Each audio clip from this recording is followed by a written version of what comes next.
नमस्कार दोस्तों, एक बार फिर से स्वागत है आपके अपने YouTube चैनल अध्यात्म टीवी पर। दोस्तों, आज हम बात करेंगे परिवर्तनी एकादशी के बारे में। सबसे पहले आपको परिवर्तनी एकादशी की हार्दिक शुभकामनाएं। भगवान विष्णु आपकी सभी मनोकामनाएं पूरी करें।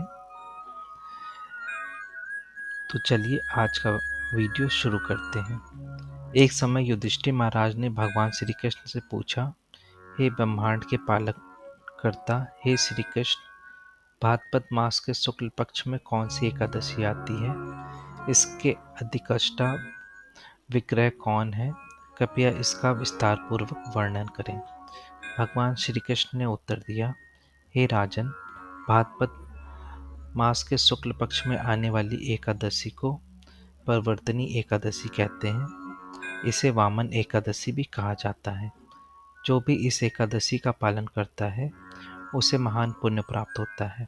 साथ ही इस भौतिक बंधन से भी मुक्ति मिलती है। इसी कारण इसे जयंती एकादशी भी कहा जाता है।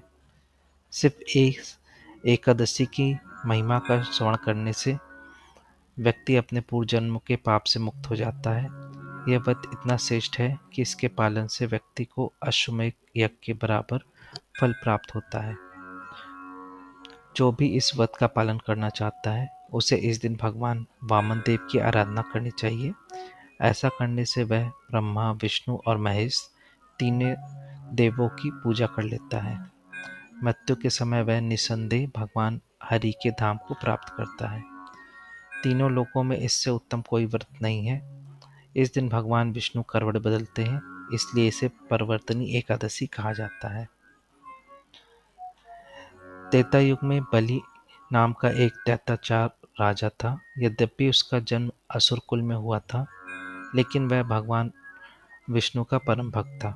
वह ब्राह्मणों और गायों का सम्मान करता था और भगवान की स्तुति करते हुए अनेक यज्ञ करता था।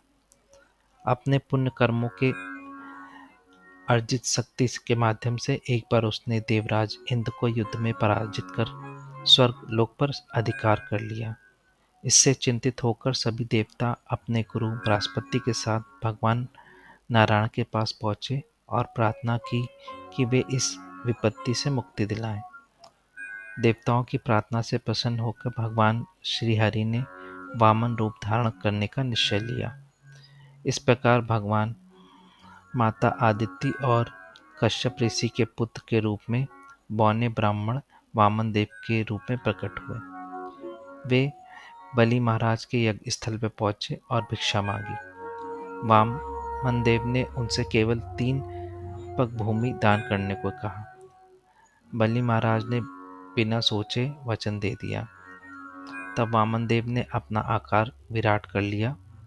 उन्होंने एक पग से स्वर्गलोक और समस्त ब्रह्मांड नाप लिया, दूसरे पग से पृथ्वी लोक नाप लिया और तीसरे पग के लिए कोई स्थान शेष न रहा। तब भगवान ने राजा बलि से पूछा, अब तीसरा पग कहाँ रखूं? तब बलि महाराज ने विनम्रता पूर्वक अपना सिर आगे कर दिया और कहा, भगवान कृपा करके अपना तीसरा पग मेरे सिर पर रख दीजिए। भगवान ने बलि के मस्तक पर पग रखा और उसे पाताल लोक भेज दिया। बलि की विनम्रता और भक्ति देखकर भगवान वामन देव ने वरदान दिया कि वे सदा बलि महाराज के भवन में निवास करेंगे। महाराज बलि ने परिवर्तनी एकादशी के दिन अपने महल में वामन देव की प्रतिमा की स्थापना की थी। तो अब हम बात करेंगे वामन द्वादशी के बारे में। अगले दिन द्वादशी को भगवान वामन देव का आविर्भाव दिवस आता है, इसलिए इसे वामन द्वादशी भी कहा जाता है। भगवान श्री कृष्ण ने आगे कहा, हे राजन, कार्तिक शुक्ल पक्ष की हरिबोधनी एकादशी तक मैं क्षीर सागर में योग निद्रा में शयन करता हूँ। इन 4 महीने चतुर्मास में अर्जित पुण्य फल अत्यधिक शक्तिशाली होता है, इसलिए भाद्रपद मास की इस एकादशी का पालन भी उतना ही महत्वपूर्ण है। जो व्यक्ति इस पवित्र एकादशी का पालन करता है वह संसार में वो समस्त भौतिक सुख पाता है और अंत में भगवत धाम को प्राप्त करता है। जो व्यक्ति केवल इस कथा का श्रवण करता है उसे भी देवलोक की प्राप्ति होती है। जो श्रद्धा और भक्ति से इस व्रत का पालन करता है उसे 1000 अश्वमेध यज्ञ करने का फल प्राप्त होता है। यह वर्णन हमें ब्रह्मवत पुराण में मिलता है। दोस्तों, अब जानेंगे क्या है व्रत की विधि। इस दिन प्रातःकाल उठना चाहिए, सूर्योदय से 1.5 घंटा पहले। इसके बाद स्नान कर भगवान की मंगला आरती या दर्शन करें। इसके बाद तुलसी देवी को जल अर्पित करें और अधिक से अधिक हरे कृष्ण महामंत्र का जाप करें। इसके बाद 16, 25 या 32 माला जाप करने का विधान है। इसके बाद संपूर्ण दिन भगवान वामदेव के चरित्र का श्रवण या पाठ करें। हो सके तो उपवास का पालन करें। इस दिन अन्न खाना वर्जित है। यदि निर्जल संभव हो तो फल, दूध या प्रसाद ले सकते हैं। व्रत के कार्यों से बचें, जैसे निद्रा, आलस, टीवी, मोबाइल में अपना समय गंवाना आदि। अधिक समय भगवान के नाम, जप, कथा और कीर्तन में लगाएं। अगले दिन पारण के समय सात्विक अन्न का भोग भगवान को लगाएं और प्रसाद रूप में स्वीकार करें। यदि संभव हो तो किसी ब्राह्मण या वैष्णव को प्रसाद खिलाएं और दान दें।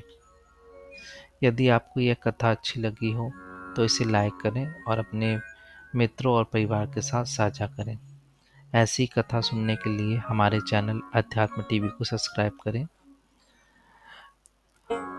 मिलते हैं आपसे अगले वीडियो में। तब तक के लिए धन्यवाद।